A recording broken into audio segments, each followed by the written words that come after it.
Hello YouTube, so this is Cloak and this is Dagger. Together they make the most played strategist within Marvel Rivals. There's only one problem, basically a lot of you really suck at playing her, so this video is going to go through in depth how to actually play her well. I'm going to do this whole series for every character I get to Lord, because essentially when someone sees a Lord character, they expect you to basically be able to play the character mechanically, positioning, be able to actually do your job. Unfortunately, a lot of people seem to think they can farm Lord in AI or something, so make sure if you like the video and it helps you out, leave a like, subscribe. It helps me out, lets me know I should be making more videos. I'm going to go over this quick because I assume a lot of you already know the basic toolkit of your character if you're on this video, but I'm going to go through it anyway, so feel free to skip it if you already know all this. But essentially, your primary fire is an auto-aim heal. So my only tip for your primary fire is, even though it's auto-aim, use with purpose. For example, you know the Iron Man needs healing, heal the Iron Man. Then you've got your bubble and your light square. This is the primary bulk of your healing, and later in the video we're going to go through the most common mistakes I actually see from Cloak and Dagger players and how to use this as effectively as possible to help you and your team. When you press shift, you switch to your second toolkit. This is your more aggressive damage based toolkit. So you want to be debuffing people as much as possible with your dark square and also doing damage. This also blinds them, your dark square, which we'll get into how to utilize that to its best advantage later as well. And then your right click just gives you a shroud, which shrouds you and your allies, which is a very useful tool to get out of trouble, as well as dodge ults. Coming into the ultimate, right, so you have 4 short bursts basically, everyone knows this. It heals and it does damage. They can no longer be stacked on top of each other, but essentially this is one of the most game-changing ults ever. It can give momentum, it can push through choke points. The reason I'm just explaining basics is because we'll go through it all later on how this actually gets used in real games. First of all, we're going to talk about your bubble mechanic. This is the majority bulk of your healing, and when I was learning to play tank, I realized something that I never actually thought Cloak and Dagger users do. So let me get this very clear, right? Your bubble does not belong to you. It is not your get out of danger I'm in danger button. If you are using your bubble to save yourself, this is a lot of healing that your tank and your team are going without because you're in the backline and they don't know the bubble's there. Your pew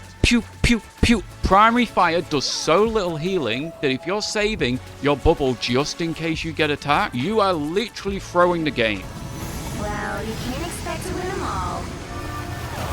So if you're in danger, what I suggest you do is go towards your tank and use your bubble on your tank, and then you can stand in the bubble as well. So secondly, you can manipulate the game with your bubble as well. And this is an importance of understanding where you should be placing your bubble and where not. But if you don't know and you're kind of new to the character and you just want to kind of always get it right, the payload is always a good place to start. As you learn positioning and get higher in ELOs, you can think about everything in. But when you are in lower ELOs, if you wish to carry the game a bit more, you can essentially control your tank like a puppet master, right? So if you know your tank should be working on this corner and he needs to take that space, you put your bubble there. Your tank's going to be, oh my god, this bubble gives me healing. I'm going to go stand on that bubble. He's now working around cover and he's getting healed. If your tank's not being aggressive enough, you can put it in front of the payload and your tank will think, oh my god, the healing's in front of the payload. I feel safe now to push forward. He's now taking space. Yo, future me here. Just another thing with the bubble. Obviously, when the Groot ults, if you pop it on everyone, you can kind of maybe save the team without having to use an ultimate. So something not a lot of people actually know. If you're really desperate for heals as well, your primary fire is actually splash heal, right? So if you are very close to a person and you're left clicking them, you also splash heal and heal yourself. And this can help out in a really sticky situation. Healing the right targets. People seem to think having a high heal amount matters, right? So I'm going to tell a story of one of my favorite games that I remember so much because I knew I made the difference. So we had a game, the enemy had a Hulk and an Iron Man, 3 packs, the Gamma Iron Man was the shit, but we also had an Iron Man, no Gamma. Now, by the end of the game, their enemy healer had like 30,000 healing, right? I had 16k. It wasn't a lot, but we still won. So the reason we won is healer dip, despite the numbers showing that the healer dip is not there. Because I was healing our Iron Man, they was not healing at their Iron Man. So when our Iron Man went one-on-one, I was so focused on keeping our Iron Man alive that he won that fight. Now we have an Iron Man without Gamma doing loads of damage to their tanks, to their team, uncontested, because the only one that could have contested him didn't get healed and die. I see a Storm take cover on 50 HP. That Storm's getting healed. They have full health. No way they have to be full health instantly. In a higher elo game, they're dead if you don't heal them instantly. So what you do is you put your bubble on the payload or on the corner where you want your tank to play. Your tank's got some healing. He should be able to keep himself alive. Boom, boom, boom, boom, boom, boom, boom. Heal all your flyers. Heal your DPS. Oh my god, the bubble's down. Put the bubble down again. Oh my god, my tank's low. He needs emergency heals. Light square on him. And then go back to keeping everyone else alive. And just as a side note, light square increases the amount of healing done. That's why I say when your tank is in danger to use light square to boost the healing. Be more aggressive. So this is a big mistake all healers make, but specifically Cloak and Dagger because she's actually really good at it. You've got a debuff and a damage toolkit for a reason. What I want you to just try do for a few games, if you're feeling like you're losing a lot and you're getting high healing numbers and you feel like your team's letting you down, we've all been there, just try being the DPS a bit more. If your team's full health, there's no reason you can't be more aggressive and go for the kill and go for the backline. And that's exceptionally what Cloak and Dagger does well, and you should be switching between the two all the time. Don't backpedal. This is a mistake a lot of healers make. You don't want to be backpedaling when you get dove by, say, a Venom. Why are you running?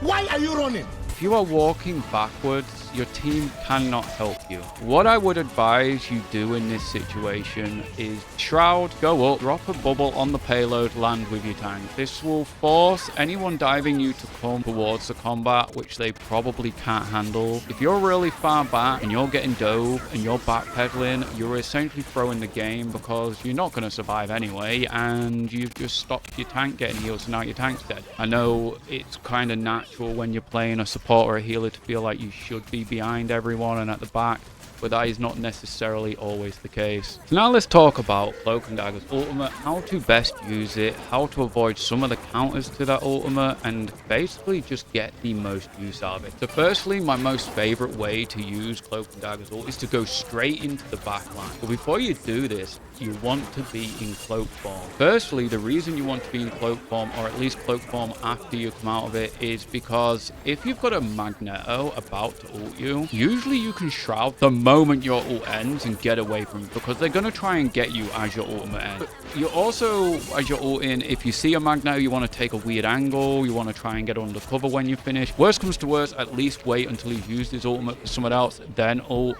Because having you killed while using this ultimate can completely ruin a push. Secondly, if when you come out and you're right next to their backline, the amount of pressure you can put on, if not kill, one or two of their healers, you come out, you're blind, you sucky them to death with your primary as Cloak. You could probably kill them, but I would not stay too long, and this is something that takes a lot of practice. You will overpush quite often. You will die if you stay too long. So then you shroud, you lift up, you come back, you drop your bubble on the payload, land on the payload with your team. Your team's now in front of you. You've just pushed through a choke point, put so much pressure on. Also on that note, I hate Penny because of this, because Penny webs, Penny mines. If Penny is on the field, you're going to have a hard time ulting. Just try and go around. It's better to go around and have less of an ult area and have some pressure than get yourself killed. Other things to watch out for is obviously Hawkeye can one hit you. You don't want to go into the back line to try and dive the back line with your ultimate if Hawkeye's about to one hit you in the head anyway and cancel your ult. Wolverine can pull you out. Winter Soldier can pull you out. If this happens, instantly shroud and get the hell out of dodge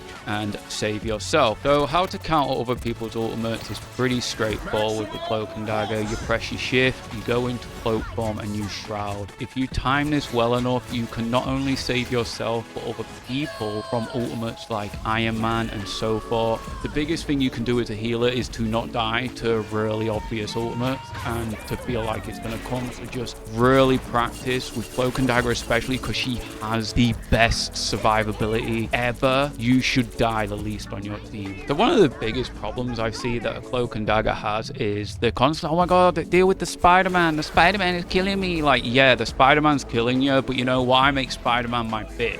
What you're doing wrong is you're not being aggressive. you're not putting pressure on the Spider-Man. You're not giving him any reason for why he should leave. He's just diving in. He's missing his combo. And then you go back to healing and ignore him. And he's like, okay, I can stick around. You ain't doing shit. So what you do is, first of all, you need to have awareness. You need to see him coming. Then you want to blind him, preferably after he's webbed you. Once you blind him, he can't do his combo. He's already coming towards you in most cases. You've looked up, you've seen him, you've blinded him. Now he's blind, he can't do anything for a bit. This is when you want to start putting damage on him. He's debuffed, he's blind. You want to be putting damage pressure on him. Now, if he somehow survives and he gets to you and he's still sticking around, he should be pretty low on HP. So then you Shroud, do the very basic thing, go up, bubble, payload, drop on the payload, turn around and still carry on trying to damage him. It's a quick one on Black Panther. It's essentially the same thing, apart from you don't want to group up in a big group. It makes it easier for him to combo and reset his dashes, and essentially you want to Shroud first. He can't get his initial dash. If he can't get his initial dash off, his combo is kind of pointless. Then go straight into the blind and putting on damage pressure as well. So let's get into positioning. Now this is going to be a really tough one to explain, because it is a very depending on the situation kind of thing. So usually you'd think as a healer, you kind of just want to be behind your tank, healing your tank at the back line. This is not always the best case, especially if you've got a full team of divers. You want to sort of be with your team, but then sort of be on an off angle and sort of have access to get away. Like, your main priority is to stay alive after all. You don't want to be in an obvious position to get shot.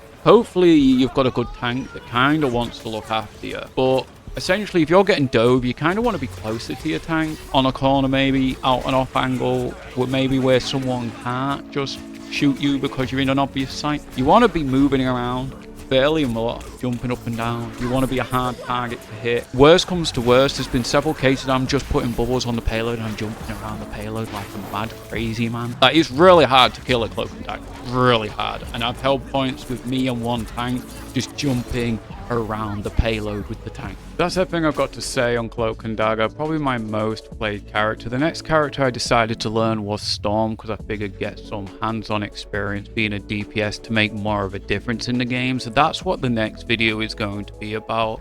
Leave a like and subscribe, the usual stuff, if you feel like you want to be there and get the notification for that one. As usual, feedback is greatly appreciated on the video. Love you all.